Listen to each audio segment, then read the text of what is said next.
Hi friend, இன்றைக்கி குழு குழுன்னு மேங்கோ ஜூஸ் செய்கிறது எப்படின்னு சொல்கிறேங்க. அதுக்கு முன்னாடி என்னுடைய சேனல் பிடிச்சிருந்தா சப்ஸ்கிரைப் பண்ணுங்கள், லைக் பண்ணுங்கள், கமெண்ட் பண்ணுங்கள். வாங்க வீடியோக்குள்ளே போகலாம். சப்ஸ்கிரைப் பண்ணுறது எப்படின்னு காமிச்சிருக்கேன் பாருங்கள். அந்த ரெட் கலர் அமுக்குனிங்கன்னா சப்ஸ்கிரைப்புங்க, பெல் பட்டன் அமுக்குனிங்கன்னா நான் போடுற வீடியோ எல்லாம் உங்களுக்கு வரும். வாங்க வீடியோக்குள்ளே போகலாம். மாம்பழம் ஜூஸ் செஞ்சுக்கலாம் இன்றைக்கி. அதுக்கு 2 மாம்பழம் எடுத்திருக்கேன், கழுவிட்டு வச்சுருக்கேன். எப்படி அறுத்து எப்படி மாம்பழம் ஜூஸ் போடுறதுன்னு பார்க்கலாம்.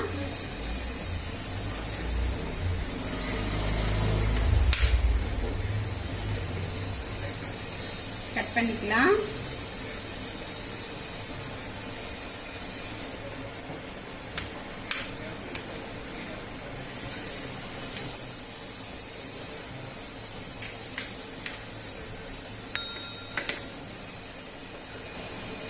ரெண்டு மாம்பழம் எடுத்து கட் பண்ணிக்கலாம்ப்பா.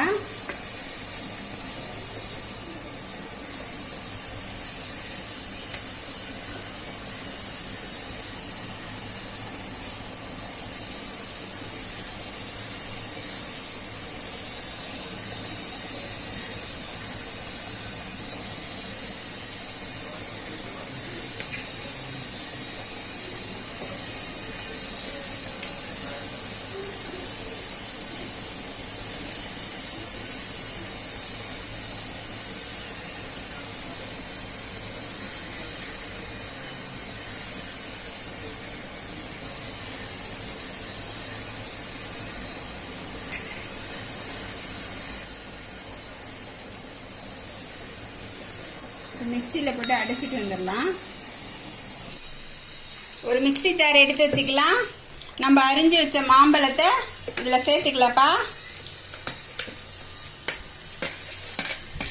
ஃப்ரீயாக பெரிய மிக்சி ஜார் எடுத்துக்கோங்க, அப்போ தான் ஃப்ரீயாக இருக்கும்.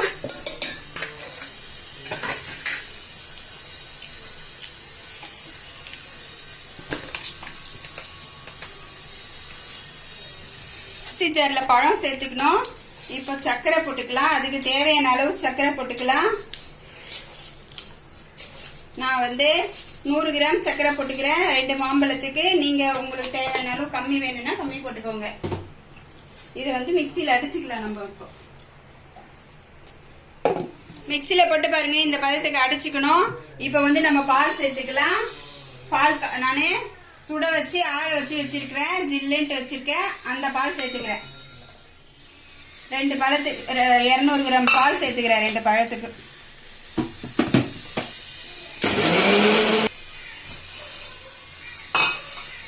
ரெடி ஆயிடுச்சு. இப்போ நம்ம ஐஸ் கட்டி வேணும்னா சேர்த்துக்கலாம். நாங்கள் ஐஸ் கட்டி நாங்கள் சேர்க்கல, நீங்கள் வேணும்னா சேர்த்துக்கலாம். டம்ளரில் மாற்றி காமிக்கிறேன். மேங்கோ ஜூஸ் ரெடி ஆயிடுச்சிங்க. நீங்களும் இது போல் ஜூஸ் போட்டு பசங்களுக்கு உங்களுக்கு எல்லாம் குடிங்க. வெயிலுக்கு இப்போ மாம்பழ சீசன் தான், இப்போ குடிக்காத இப்போ குடிக்கிறது. ட்ரை பண்ணிவிட்டு எனக்கு கமெண்ட் பண்ணுங்க. ஃபஸ்ட்டு நான் குடிச்சு பார்க்குறேன். சூப்பராக இருக்குதுங்க. நீங்களும் இதே போல் ட்ரை பண்ணி கொடுங்க. பசங்க ரொம்ப இன்னொரு டம்ளர்னு கேட்டு குடிப்பாங்க.